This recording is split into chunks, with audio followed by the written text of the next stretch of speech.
ओम नमः शिवाय। नमस्कार। ज्योतिष संसार देखने वाले सभी मित्रों का मैं पंडित राजन शर्मा हार्दिक स्वागत करता हूं, अभिनंदन करता हूं। प्रिय दोस्तों, पिछले कई दिनों से लगातार हमारा एक टॉपिक चल रहा है, सेवंथ हाउस, कुंडली का सप्तम स्थान। सप्तम स्थान जिसको कहा गया है विवाह का स्थान, पार्टनर हाउस होता है एक्चुअली। अगर आपको बिजनेस पार्टनर भी ढूंढना हो, फैक्ट्री के लिए, दुकान के लिए, काम कारोबार के लिए, तो भी आप सप्तम स्थान से देख सकते हैं। लेकिन क्योंकि अधिकतर जो हमारी प्रैक्टिस है सेवंथ हाउस पर, वो विवाह के बारे में ही होती है, और प्रश्न भी बहुत ज्वलंत है। ये बहुत लोगों के सवाल थे, बड़े लोगों के, वो लाइव में ही आप लोग पूछते रहते हैं, है ना। जब भी फोन फ्रेंड करते हैं तो भी आप ज़्यादा प्रश्न मुझे मिलता रहता है जीवन साथी के विषय में, पति पत्नी के विषय में। तो इसलिए इसके ऊपर बहुत व्यापक चर्चा आपके लिए मैंने साझी की है। जो भी मैं, देखो, हूँ तो मैं एक एस्ट्रोलॉजी का स्टूडेंट, ज्योतिष का स्टूडेंट हूँ मैं, ठीक है। तो एज ए स्टूडेंट मैं आपके साथ बातें करता रहता हूँ, और ये ऐसा अनुभव है, ये लगभग 15-20 सालों का निचोड़ निकाला हुआ है। और जब बहुत सारी सैकड़ों कुंडलियां मैं पढ़ लेता हूँ ना, सैकड़ों कुंडलियां, और सब में मुझे ये चीज़ें नज़र आती हैं, तो फिर मैं उसको नोट कर लेता हूँ, लिख लेता हूँ। भाई यहाँ पे अपना ना वो मत भेजो, अपनी जो पर्सनल डिटेल गगन धीमान और बाला रानी ने लिखी है मत भेजो, क्योंकि यहाँ पे मैं कुंडलियाँ नहीं बनाता। उसके लिए आपको प्रोफेशनल वहाँ जाना पड़ेगा मेरे व्हाट्सएप में। और मेरा व्हाट्सएप नंबर है 9872065786। वहाँ पर पेड कंसल्टेंसी होती है। यहाँ पे मत लिखो बाला रानी और भी एक जाने ने लिखा हुआ है, यहाँ मत लिखो, यहाँ मेरे फिर ना डिस्ट्रैक्ट हो जाता है। यहाँ पे तो सिर्फ इंफॉर्मेशन के लिए मैं बैठा हुआ हूँ। इसे आप सुनिए, समझिए, सीखिए। आपकी कुंडलियों में अगर आपको ऐसे योग दिखें तो उसको फिर आप प्रोफेशनल वे से कंसल्टेंसी लीजिएगा। यहाँ पे ट्रेलर होता है, फिल्म नहीं चलाते हम लोग, ठीक है।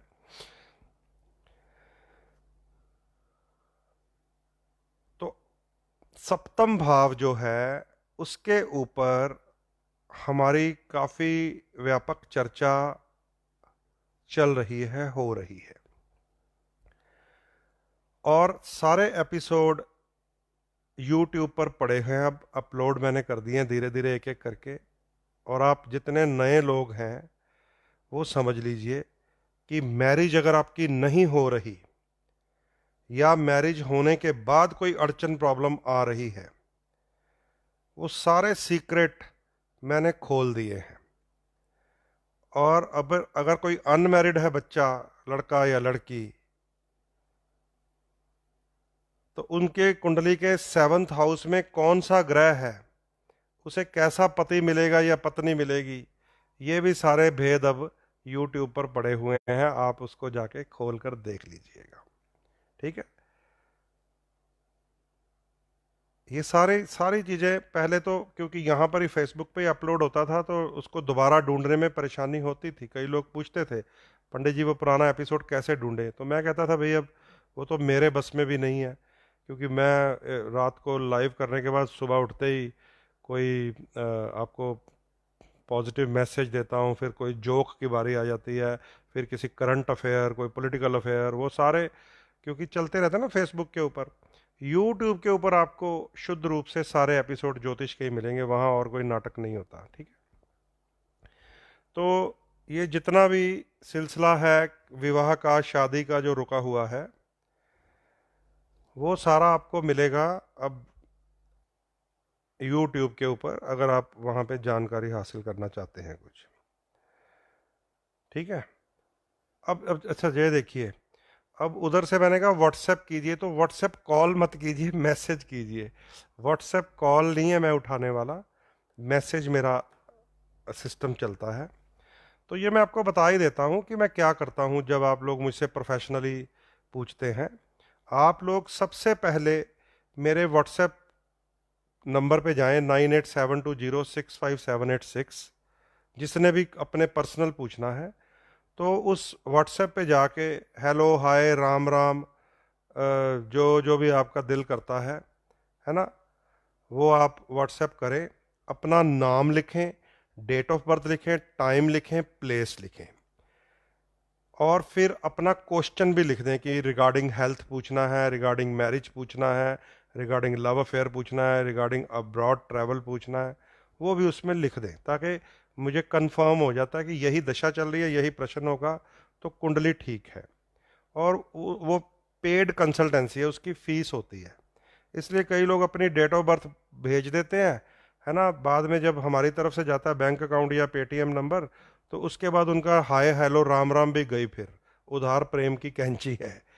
तो पेड वालों को फिर वन बाय वन मैं रिप्लाई भी करता रहता हूँ, और जब सबको रिप्लाई मिल जाती है उसके बाद फ़ोन के ऊपर फिर मेरे साथ डिस्कशन होती है। और उस डिस्कशन की कोई टाइमिंग नहीं है, 5 मिनट, 10 मिनट, आधा घंटा, 2 घंटे, 5 घंटे, जब तक आपको तसल्ली नहीं होती ना कि मेरी कुंडली में ये ग्रह है और इसका ये असर है और उसका ये उपाय है, ये इलाज है, तब तक मैं डिस्कशन भी करता हूँ। क्योंकि ये मुझे तो सीखना है, मुझे पैसा नहीं बनाना इस चीज़ से, सीखना है। ठीक है। फीस इसलिए लेते हैं क्योंकि जो ज्योतिष को अगर प्रोफेशनली करना है तो शास्त्र में लिखी हुई बातों को भी अडॉप्ट करना पड़ता है। अब इसका दूसरा फेस भी है एक, कि जो लोग पे नहीं कर पाते हैं ना, किसी के पास मजबूरी भी हो जाती है, कई बार हो सकता है ना सोर्स ऑफ इनकम हो या वैसे ही परेशानी हो घर में, तो उनके लिए वीरवार को मैं फ्री सेवा करता हूँ। और जब तक तो ये कोविड कॉल है, आप मज़े ले लीजिए। फेसबुक पे फ्री फोनो फ्रेंड लाइव चल रहा होता है, उसमें हम 5 6 10 कॉल जितनी भी ले सकते हैं ले लेते हैं, जब तक ये कोविड काल है तब तक। जब ये कोविड ख़त्म हो गया तो फेसबुक वालों को फिर मैं फ्री कंसल्टेंसी नहीं दूंगा, फिर मैं अपने ऑफिस में जेन्युइन उन लोगों को मिलता हूँ जो सचमुच ज़रूरतमंद होते हैं। क्योंकि मुझे पता है फेसबुक वाले जेन्युइन तो ज़रूरतमंद है नहीं है। अब तुम्हारे पास महंगे महंगे मोबाइल है, तुम लोगों ने इंटरनेट चलाया हुआ है, कोई एप्पल से कर रहा है, कोई ओप्पल से कर रहा है ना, यू आर नॉट जेन्युइन ज़रूरतमंद। तो ये कोविड काल में ही है, आपकी मौज है जो वीरवार वाला मैं फ्री सेशन देता हूँ आपको। बाद में मेरे ऑफिस में ही होगा ये काम, हर वीरवार पिछले 20 साल से वीरवार की सेवा निशुल्क है। ठीक है। ये अब ये मत दुआ करने लग जाना कि कोविड रह ही जाए और पंडित जी फ्री आपके साथ बैठे रहे। तो ये है मेरा सिस्टम। इसलिए मैं हर बार यहाँ से ऐसे देखो हाथ जोड़ के कहता रहता हूँ कि यहाँ पे अपना डेट ऑफ बर्थ, टाइम और प्लेस मत लिखा करो, क्योंकि मुझे पढ़ने होते हैं सारे, फिर वो डिस्ट्रैक्ट कर देती है चीज़। अच्छा, एक और बात, अभी इसको ज़ीरो पीरियड ही बना लेते हैं, कि कुछ लोगों को ज्योतिष पसंद नहीं है ना, और ये फेसबुक है, कुछ लोग फेक आईडीज बनाकर बैठे हुए हैं। अंदर सलमान होता है, नाम सलमा लिखा होता है, वो भी बैठे हैं यहाँ पे। अंदर सलमान होता है, नाम लिखा था सलमा शेख, है ना वो भी यहाँ पे आ जाते हैं फिर जब मैं लाइव कर रहा होता हूँ। और फिर क्योंकि उनका उनका तो अलाउ नहीं करता, जो उनका धर्म है या जो भी है मुझे नहीं पता, तो वो खींचे हुए हैं, हम लोगों से चिड़े हुए हैं, परेशान बहुत हैं कि वो तो अपनी कथा सुना नहीं सकते क्योंकि उनकी कथा बड़ी डेंजरस है। हमारी कथा का प्रचार क्यों हो रहा है, उनसे उन्हें परेशानी होती है। तो वो यहाँ पे अश्लील बात, गंदी बात, ज्योतिष के अगेंस्ट, पंडित के, ब्राह्मण के अगेंस्ट लिख देते हैं। तो उसमें भी जब तक मैं ऑब्जेक्शन नहीं करता ना कि भाई ये कोई गलत बंदा आ गया, इसको सबक सिखाओ, तो आप वहाँ तू मैं कर सकते हैं। जब मैं नहीं कुछ बोलता, मैं प्यार से उसको बी पॉजिटिव कर देता हूँ, यानी कि block the person. Be positive का मतलब होता है ब्लॉक द पर्सन, तो मैं उसको ब्लॉक कर देता हूँ, बी पॉजिटिव कर देता हूँ। तो आप लोग उसके ऊपर ध्यान मत दिया कीजिए, अगर कोई गंदी बात चाहे मेरे बारे में बोले चाहे ज्योतिष के बारे में बोले, ठीक है। क्योंकि जब हम उसको इंपॉर्टेंस ही नहीं देंगे, वो एक बार दो बार लिखेगा, मेरे नोटिस में आ जाएगा, मैंने उसको ब्लॉक कर देना होता है। फॉलो।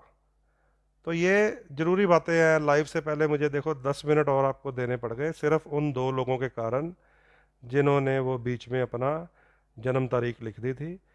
पेड कंसल्टेंसी है भैया, आपको व्हाट्सएप में जाना चाहिए अगर पर्सनल पूछना है। अगर गरीबी है, परेशानी है, टेंशन है, तो वीरवार की वेट कीजिएगा।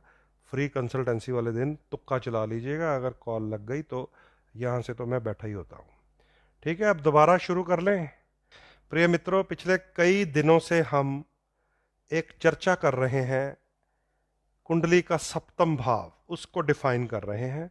सप्तम भाव का अर्थ क्या है? शादी का भाव, विवाह का भाव। और पिछले कई दिनों में जो हमारी चर्चाएं हुई हैं उसमें कम से कम 5 एपिसोड आपको यूट्यूब पर मिल जाएंगे।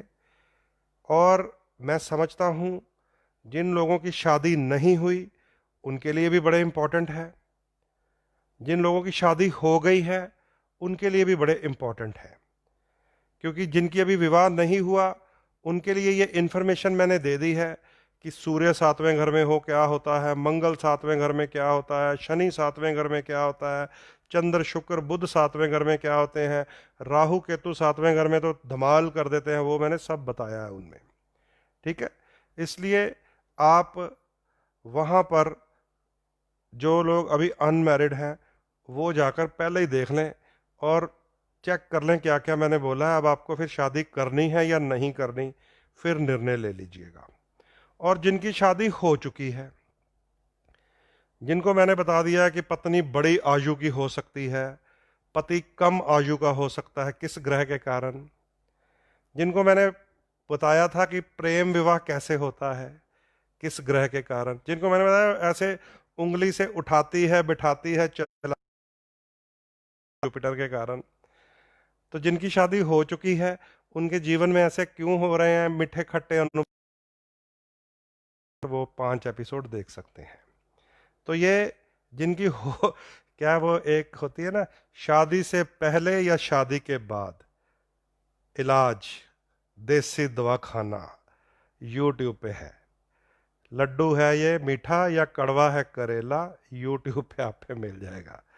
तो वहाँ पे आप जाइए, देसी दवाखाना वहाँ खुला हुआ है। ठीक है, आज हम चलते चलते चलते चलते यहाँ पहुँच गए हैं कि आपने ये सुन लिया था कि मेष से लेकर मीन लगन तक सप्तम भाव का स्वामी कौन होता है। मान लीजिए आपकी कुंडलियों में विवाह की दिक्कत हुई पड़ी है, हो नहीं रही शादी, या शादी होने के बाद प्रॉब्लम्स आ रही हैं, तो आपको मैंने ये बता दिया था, एक एपिसोड यूट्यूब पे पड़ा हुआ है वो भी, कि आपकी कुंडली का 7th लॉर्ड कौन है। इसमें इंपॉर्टेंस इस बात की है कि 7th हाउस में कौन सा ग्रह है उसकी कोई इंपॉर्टेंस नहीं है, वो नेचर डाइवर्ट करता है। 7th लॉर्ड कौन सा ग्रह है उसकी बहुत बड़ी इंपॉर्टेंस है। तो वो आप जाकर यूट्यूब पर भी सुन सकते हैं और उसे समझ लीजिए। अगर आपको अभी शादी करनी है या होने के बाद दिक्कत आ रही है तो सप्तमेश को जानना पड़ेगा, 7th हाउस को जानना पड़ेगा, तब जाकर आपके जीवन का ये सीक्रेट, ये रहस्य आपको समझ आ सकता है। ठीक है, फॉलो होगी यहां तक बात। अब मुझे बहुत सारे व्हाट्सएप मैसेज बाद में भी आए कि पंडित जी कई बार कुंडली भी नहीं होती हमारे पास, हमें अपनी date of birth time place भी नहीं पता होता, और तब भी तो दिक्कत आ रही होती है शादी में या शादी से पहले होने में या शादी होने के बाद निभाने में। तो फिर हमें क्या, आप कुछ तो बता दो। ऐसा मुझे 8-10 मैसेज मिले हुए हैं। तो उसका एक आसान तरीका तो ये है कि जिनके पास डेट टाइम प्लेस नहीं है उनके हम छोटे, सबसे छोटे बच्चे की कुंडली देखते हैं, सबसे छोटे बच्चे की कुंडली, क्योंकि सबसे छोटे बच्चे की कुंडली में जो 12 खाने होते हैं उसमें माँ बाप का भी घर होता है, उसमें बड़े भाई बहन का भी घर होता है, उसमें दादा दादी का भी घर होता है, उसमें बुआ और मौसी का भी घर होता है, और छठा घर मामा जी का भी होता है, उसमें नानकों का भी घर होता है। इसीलिए जब गंडमूल में बच्चा आता है या कार्तिक में उसका जन्म हो जाता है नीच सूर्य में, तो हम ये देखकर बताते हैं कि ये नक्षत्रों के अनुसार गंडमूल या कार्तिक का फल, नीच सूर्य का फल पिता पर आएगा, माता पर आएगा, सेहत पर आएगा, भ्राता पर आएगा, कि भुआ पर आएगा, कि मौसी पर आएगा। या नानको पे, मामे पे आएगा। वो गंडमूल से, या जो 16 अक्टूबर से शुरू होना ना, अब कार्तिक का महीना जिसमें सूर्य तुला राशि में नीच होते हैं, उसकी भी कार्तिक शांति कराई जाती है गंडमूल की तरह। तो बच्चे जीवन में कामयाब होते हैं। इस विषय पे बहुत सारे लोगों ने मुझे लिखा था कि बहुत सारी सेलिब्रिटीज हैं जिनका सूर्य नीच है। तो इसको आप ध्यान से सुन लिया कीजिए। आप हर चीज को पैसे से जोड़ते हैं। सेलिब्रिटी होगा भैया अपने घर में, किसी का सूर्य नीच अगर पिता के घर में आ गया तो उसके बाप की आयु कमजोर हो जाती है। बाद में वो करोड़पति बन सकता है, कोई फर्क नहीं पड़ता, बाप गया हाथ से। माँ के घर में आ गया तो माँ की आयु कमजोर हो सकती है, माता की मृत्यु हो जाती है, माता रोगिणी हो जाती है, बाद में वो अमीर हो जाए तो आप कहेंगे ये तो सूर्य नीच वाला, ये कैसे अमीर हो गया। ऐसा नहीं होता, हर चीज की एक डेफिनेशन होती है। तो कार्तिक का सूर्य 16 अक्टूबर से शुरू होगा, 30 दिन रहेगा, उसका भी ध्यान रख लीजिएगा। गंडमूल के बारे में अधिकतर लोग जानते ही हैं, क्योंकि जब भी डिलीवरी होती है हमें पूछते हैं लोग, पंडित जी आज गंडमूल तो नहीं है। आजकल तो वैसे ही फैशन हो गया कि डिलीवरी का डेट टाइम निकलवा के ऑपरेशन करवाते हैं। भगवान से भी हम अब आजकल बॉक्सिंग कर रहे हैं कि अपनी मर्जी से पैदा करेंगे, लेकिन वो उसका कोई फ़ायदा नहीं होता। ये भी आप सुन लीजिए, बात बात के बीच की बात है कि जो लोग डिलीवरी टाइम निकलवाते हैं, डिलीवरी डे फिक्स करवाते हैं पंडित जी से, उसका कोई फ़ायदा नहीं होता। एक्चुअली गर्भाधान संस्कार का मतलब होता है बिफोर इंटरकोर्स। गर्भाधान बीज रोपण से पहले की ये बात है कि किस समय का प्रयोग करें कि जब बच्चा डिलीवर होना है 9 महीने 9 दिन बाद, उस समय राजयोग की स्थिति हो। अब रावण का जो जन्म था, रावण का जन्म था जो, वो संध्या काल के भोग में हुआ था, जिसको निषेध कहा है शास्त्रों ने। रावण का जो नाना था, नाना है ना, वो उसका कोई आपस में टसल थी जो देवताओं और असुरों में होती है। तो उसने अपनी बेटी कैकसी को कहा कि तुझे एक ब्राह्मण को मोहित करना है, उसका नाम है ऋषि विश्रवा। ऋषि विश्रवा, तुझे उस ब्राह्मण को मोहित करना है, क्योंकि उसके पास ज्ञान है, तपोबल है, विद्या है, बुद्धि है, संपूर्ण है वो ऋषि। रावण के नाना ने अपनी बेटी कैकसी को कहा। तो कैकसी ने पूछा वो कहाँ मिलेंगे, उन्होंने उसकी तपोस्थली बता दी कि ये आश्रम है ऋषि विश्रवा का। तो कैकसी ने जाकर ऋषि विश्रवा की सेवा की, खूब सेवा की। मोहित करने का मतलब ये नहीं होता कि राखी सावंत की तरह डांस करना है। इसके बारे में भी ऋषि विश्वामित्र और मेनका की कथा है, और उसको भी पूरा अश्लीलता से प्रचारित किया हुआ है हमारे नकली कथाकारों ने और झूठे इतिहासकारों ने।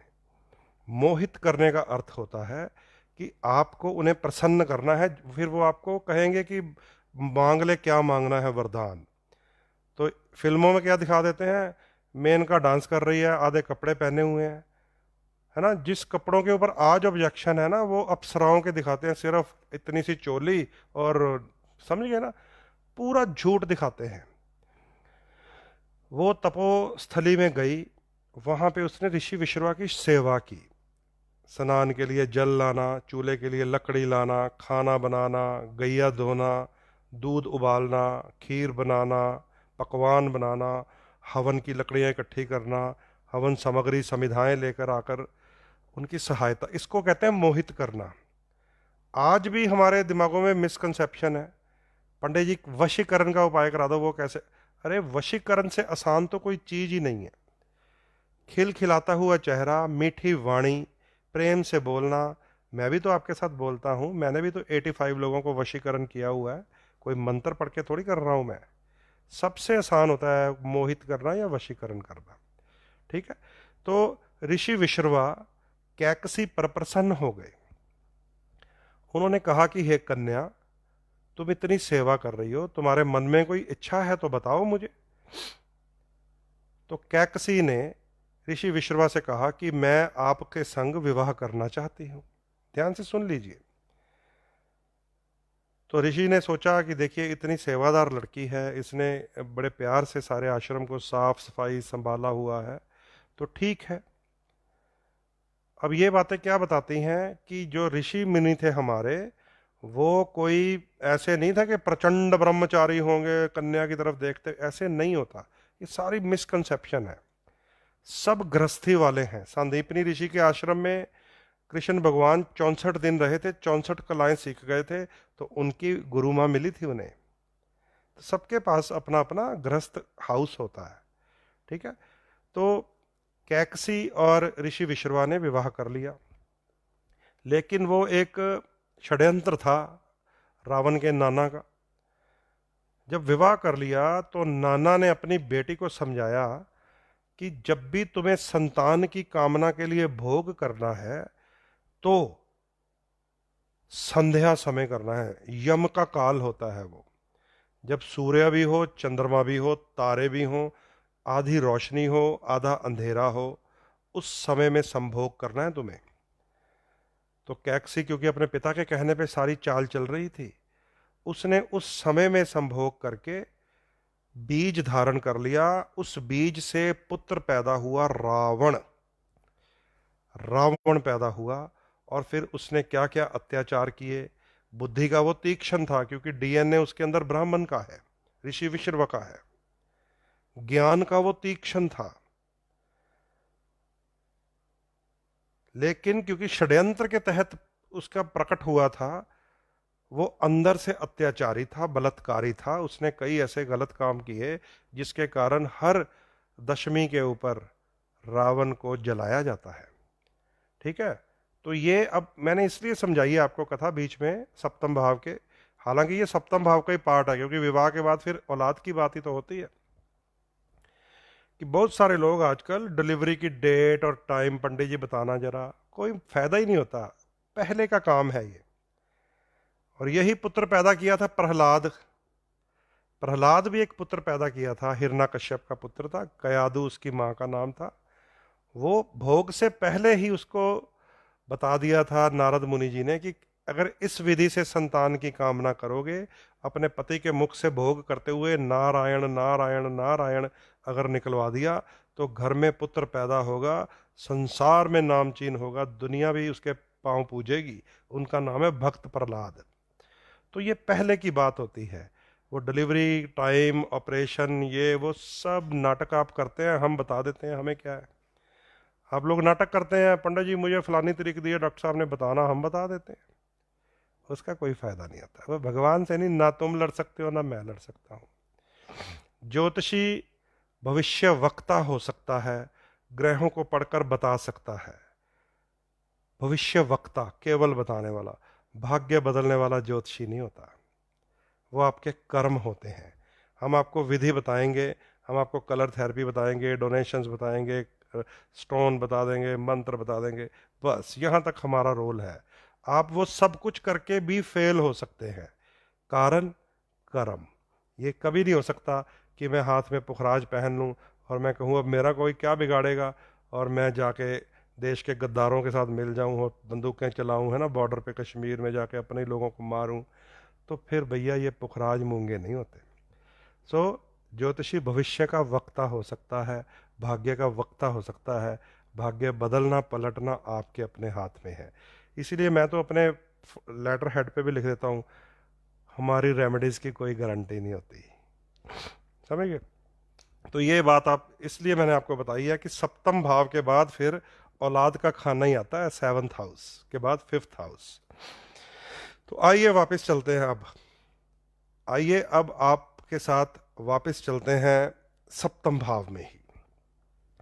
सप्तम भाव में कौन सा ग्रह है, उसका क्या प्रभाव आएगा, ये आप सुन भी चुके हैं, यूट्यूब पे मिल भी जाएगा।